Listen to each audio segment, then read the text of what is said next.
Hello, magandang gabi. Hindi, mga kababayan ko, wala naman akong pakialam sa personal na away. Kaya lang, mga kababayan ko, itong ano na to, itong video na to ay nai-publish in public. Uulitin ko, pag yan ay nailabas na in public, public interest na yan. 'Di ba? Pero as much as possible, hindi naman tayo makikialam doon sa away nila. Kasi anong nangyari, mga kababayan ko, ganito. Yung kay Ma'am Maggie tsaka Sir Donsky, 'di ba? Nakita natin nagbura si Ma'am Maggie ng ng live niya. Biglaan 'yon, hindi namin alam 'yun eh. Hindi namin alam na nagbura siya ng live niya. Then nakita namin marami nagsasabi, marami nagre-request na yun nga inano na daw, dinilit na daw yung live ni Ma'am Maggie. Ang unang isip ko doon, kasi after nung live, mga kababayan ko, tumawag sa akin si Ma'am Maggie eh. Parang ang nangyari, hindi na nila yata ma-access yung YouTube niya, or hindi na nila mapalitan ng password yung YouTube niya. Something like that, kasi nga pagtingin daw nila, number na daw ni Donsky yung nakaregister doon. So meaning, hinak na ni Donsky yung kasi may access kasi si Sir Donsky sa channel ni Ma'am Maggie eh. So after nung live niya nung nakaraan, tumawag sa akin si Ma'am Maggie, 12 AM na yata noon. Sinabi niya sa akin, Sir Bungo, parang hindi na yata yung password ko, parang hindi na gumagana, parang yung mga access daw binago na, number na daw ni Sir Donsky nakalagay doon. Something like that, parang hindi niya na daw ma-retrieve. So nung nabura yung channel, ang inisip ko kagad, baka binura ni Donsky yun. Kasi the night nung nag-live nga, nag-report sa akin si Ma'am Maggie na hindi niya na daw ma-access. Then ito pala yung nangyari, men. Nag-live si Sir Donsky nung kung hindi kahapon, nung isang araw. Tama ba ako? Kasi kahapon ito live na to, Tama ba ako? Or nung isang araw, nag-live si Sir Donsky na, yun nga, parang ang dating batik na sila. Wala naman kaming tutol doon. Kasi, syempre nga naman, baka nga naman mas pinili na lang ni Ma'am Maggie na manahimik. Diba? Tsaka kahit na magbati silang dalawa, hindi naman na maibabalik yung mga nailabas ni Ma'am Maggie na katotohanan eh. Kumbaga, para siguro inisip ko, para na lang siguro sa peace of mind nila or ni Ma'am Maggie, di nagbati na lang sila, di nagburahan na lang sila ng live. Pero hindi ko alam yung istorya pala. Ito pala yung istorya nun, Re-reactan natin yung nangyari kahapon. Wala. Yan. So, play natin to. Hindi ako nakikichismis, ha? Well, kinda. Pero nasa public po kasi itong video. 'Di ba? Kung hindi naman, kung private naman tong away nila dyan, hindi ko naman pakikialaman. Kaya lang pinpublic na to eh. So, dahil pinpublic na to, pwede na nating reakan. Ay siya lang ang napabuti doon. So, ito, Nabanggit niya nakasunduan namin. So may binabanggit si Ma'am Maggie na kasunduan nila na nag-live. Malalaman natin kung ano yung kasunduan na yon. Kaya pala nagkaburahan, meron pala silang kasunduan. Dahil ang layo po sa nabanggit niya nakasunduan namin. Sa live niya, ay siya lang ang napabuti doon. No, para napansin ko nga yun. Yung parang naipakita doon na si Sir Donsky isang santo. 'Di ba? Nako, mapagpakumbaba talaga yung idol namin. Siya na yung nag-sorry. Nangyayari naman talaga 'yon dahil yun ang sinasabi niya eh. Ano nga sinabi ni Sir Donsky? Kaya lang tinatamad ako magbukas ng live niya. Parang ang sinabi niya doon, nangyayari naman daw talaga 'yun sa buhay ng may pinagsamahan, etc. Parang something like that, Pero may iba pa lang silang pinag-usapan. Kaya ngayon, ipapaliwanag ko sa inyo kung ano ang mga kasunduan namin, kung bakit dinilit ko yung video ko. Hello Sir Bungo, andito siya. Hello Mama guys, sabi niya. Hello po sa lahat. Hindi po ako natutuwa sa live ni Donsky kahapon. Dahil malayo talaga sa pinag-usapan namin. So, pasensya na sa mga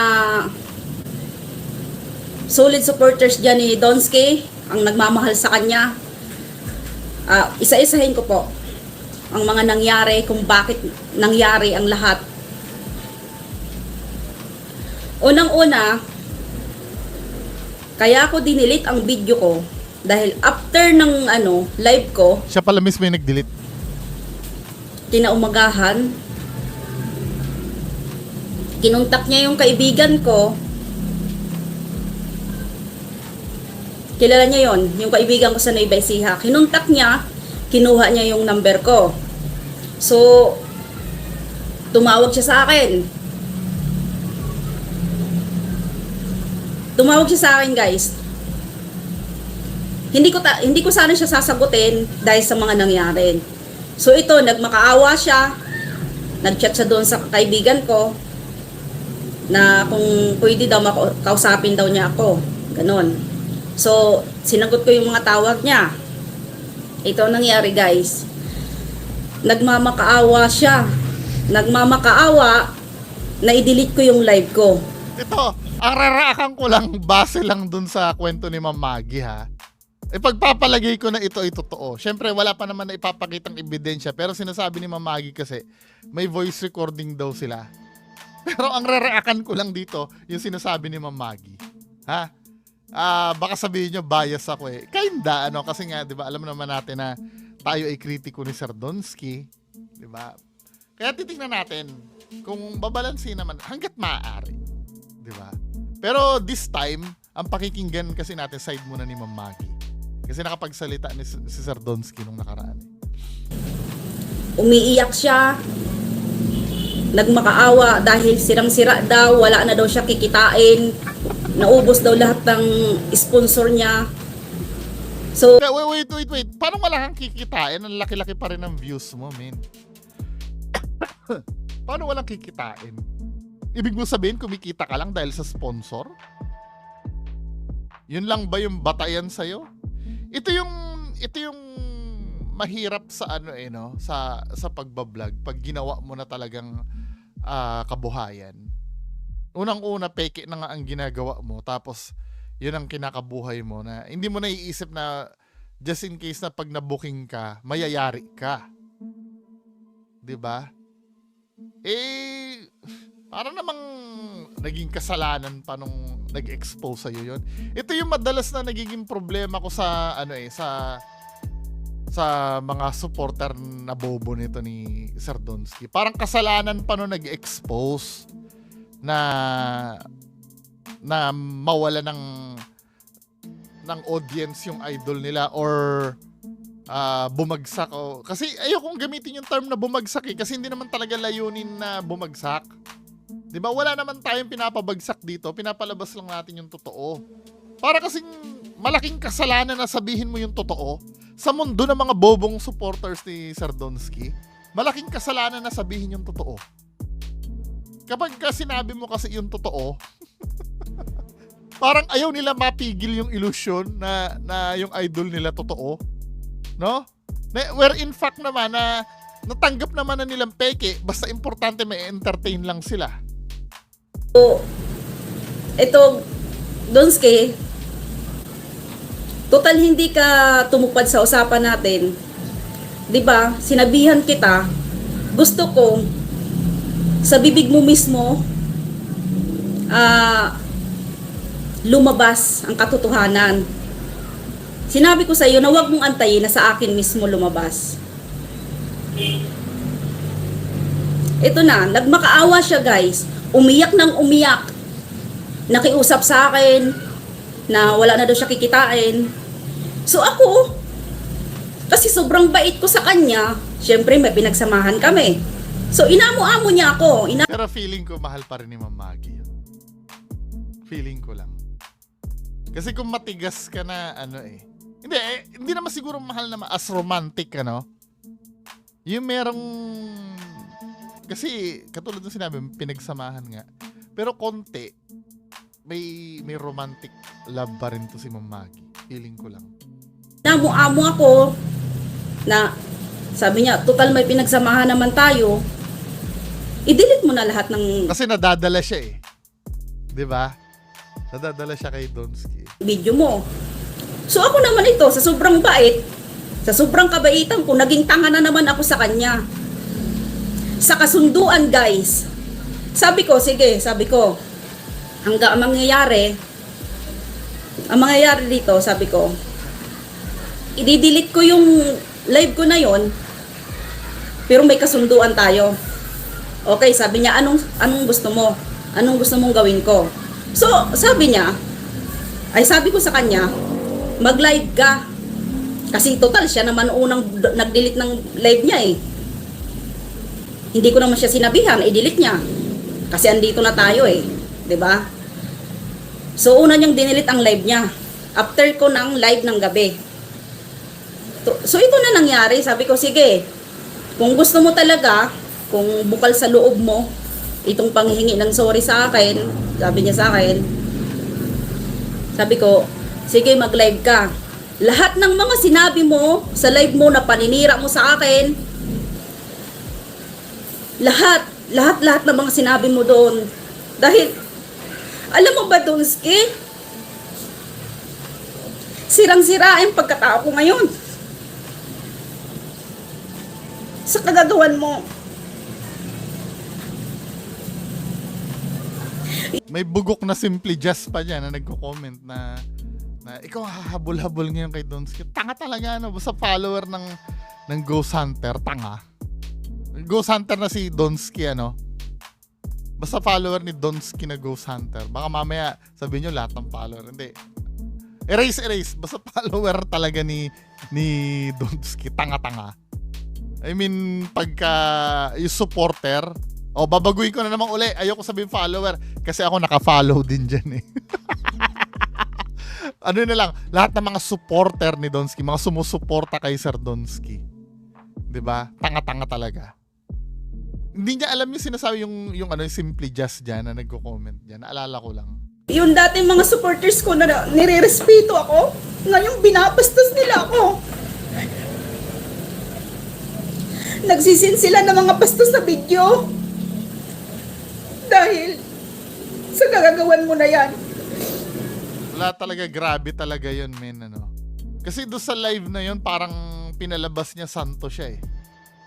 Na, si Donsky na inapi, siya na ngayong nangaliwa, siya pa yung nag-sorry, di ba? Pero hindi na naiintindihan ng mga bobo tanga-tangang supporter ni Donsky na, na may purpose yung nangyari. At ang gustong mangyari do sa live, isa-isahin lahat ng sinabi niya. Kaya lang ang problema naman kay Ma'am Maggie, dapat gawin muna ni Sir Donsky bago burahin. Or dapat pinrivate niya na muna yung video. Bago niya, siguro, sa dala na rin siguro ng emosyon, na i-delete niya ng diretso basta sabihin na, Pero hindi ka tumapad sa usapan natin. Ang usapan natin, na magla-live ka, nagsuri ka nga sa akin, pero hindi tumago sa puso ko yung pagsusuri mo. Generic kasi yung sorry niya. Parang, sorry, nangyari ha, sorry.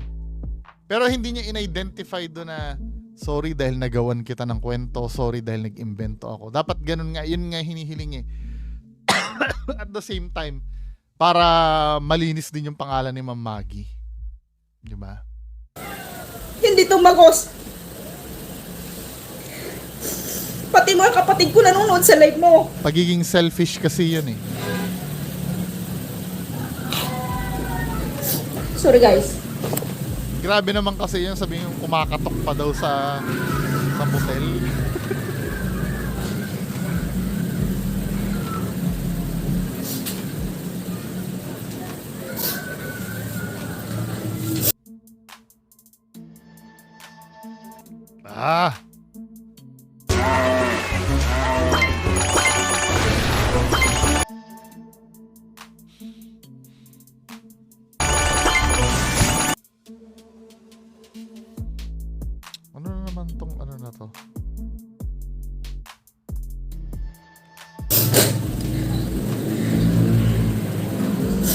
Nakiusap ka sa akin na i-delete ko kapalit ng pagla-live mo, nababawiin mo lahat. Yung sa record na yon, nagawa-gawa mo, na walang katotohanan yun. Pati yung sinabi mong pukpuk ako, yun ang napag-usapan natin na ilalive mo, isa-isahin mo lahat ng mga sinabi mo ng una mong live sa akin. Yun ang napagkasunod. So, ibig sabihin pala, fabricated yung yung ibang recording doon? Hindi totoo? Eh, sanay na sanay palang mamiki talaga tong taong to eh. Doon natin. Pero, ang ginawa mo, nagsorry ka lang? Pero ang pagsorry mo, hindi ko nagustuhan. Dahil alam kong plastic.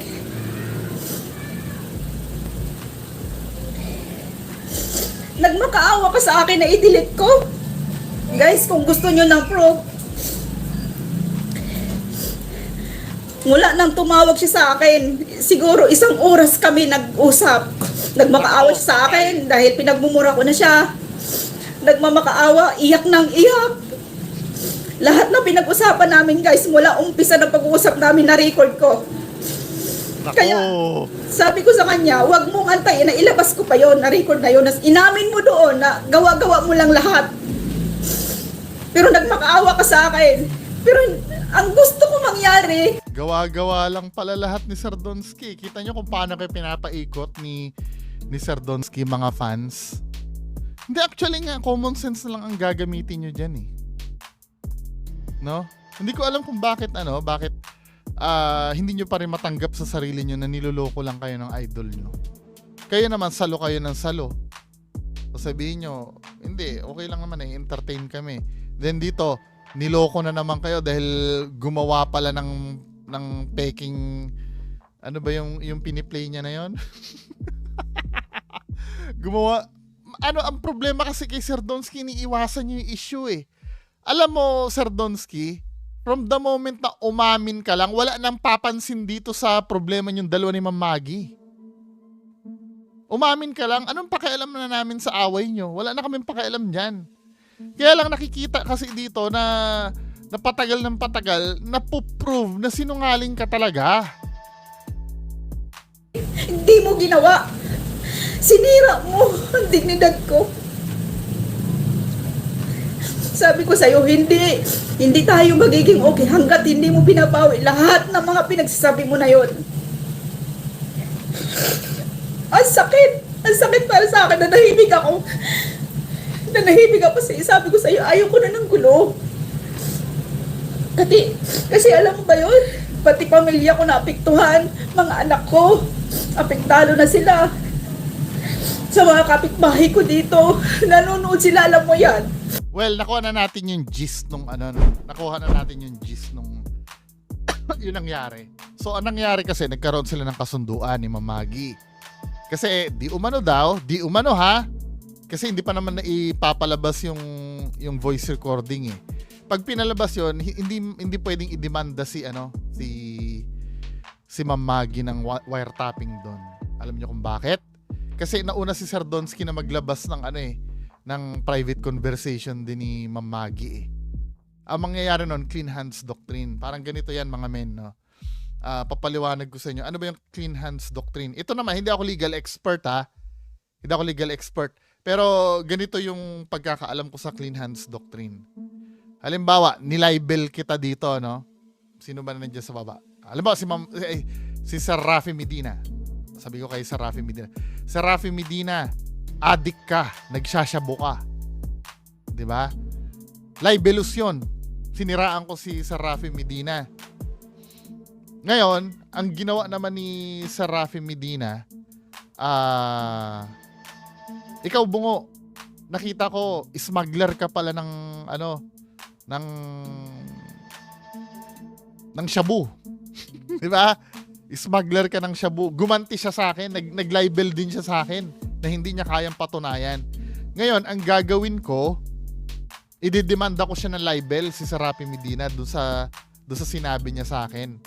Pagka nag-counter demanda si Sir Rafi Medina, hindi, sinabihan niya rin naman ako na addict ako tsaka hindi magpo-prosper yung kaso kasi nga clean hands doctrine. Dapat kapag may pinukol ka, dapat siya lang yung gumawa nun. Nagigets nyo? Yun ang clean hands doctrine. Ano nga natin para maliwanagan tayo. Ano ba yung clean hands doctrine na yan? Para kahit pa paano, hindi tayo humuhugot sa hangin.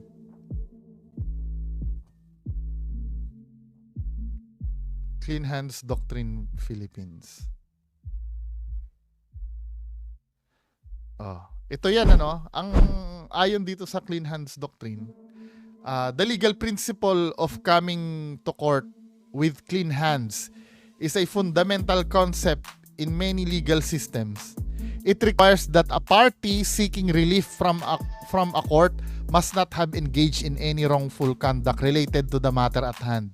Dapat hindi siya guilty din dun sa inaakusahan niya. Well, pakiklaro din hindi ako abogado. Pero gusto kong explain nyo. Pero all in all, yun kasi ang meaning ng clean hands doctrine. Hindi ka pwedeng demanda kung ginawa mo rin yung isang bagay na dinidemanda mo doon sa dinidemanda mo na tao. 'Di ba? Magkaiba 'yon. Ay, yun. Ang sinasabi ko pala magkaiba, halimbawa ganito.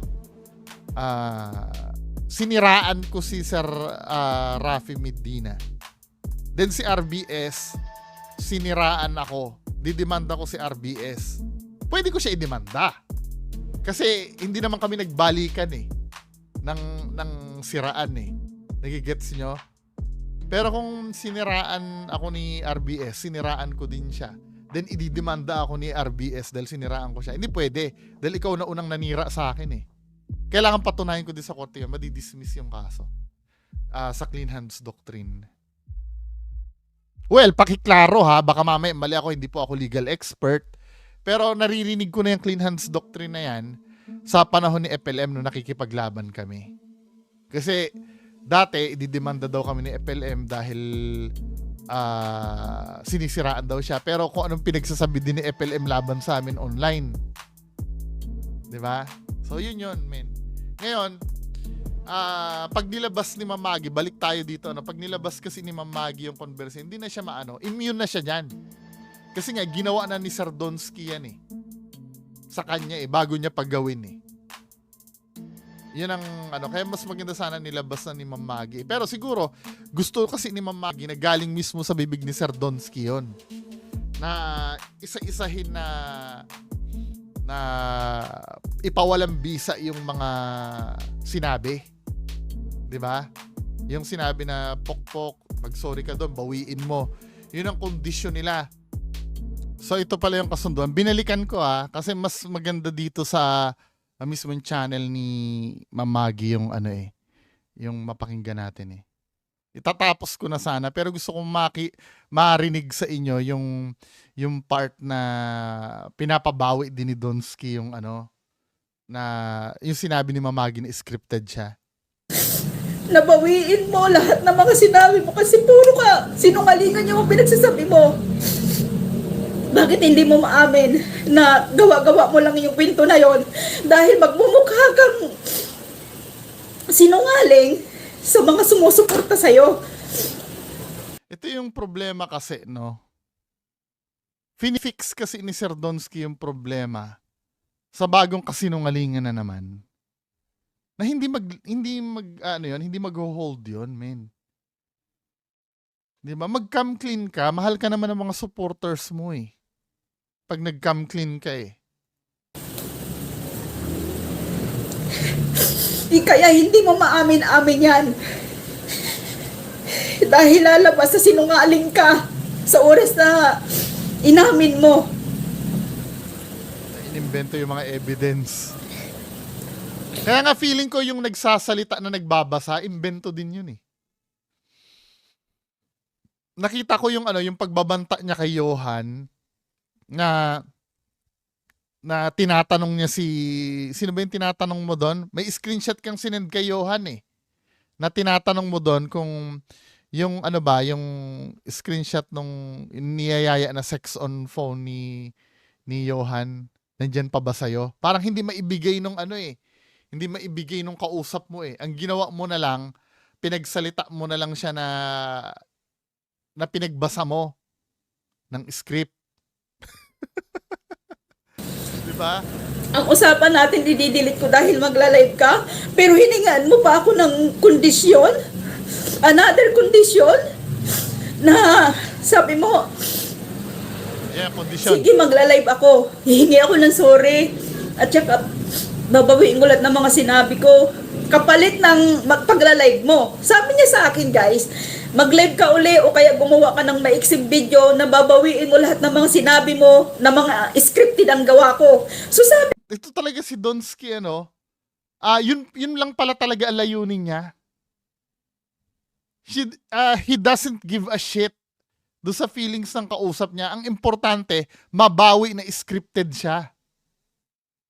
After mabawi ni Ma'am Maggie yun, tain na naman si Ma'am Maggie dito, pustahan tayo. Di ba? Hindi siya tumawag, ako para sa akin, ano, hindi siya tumawag para mag-sorry.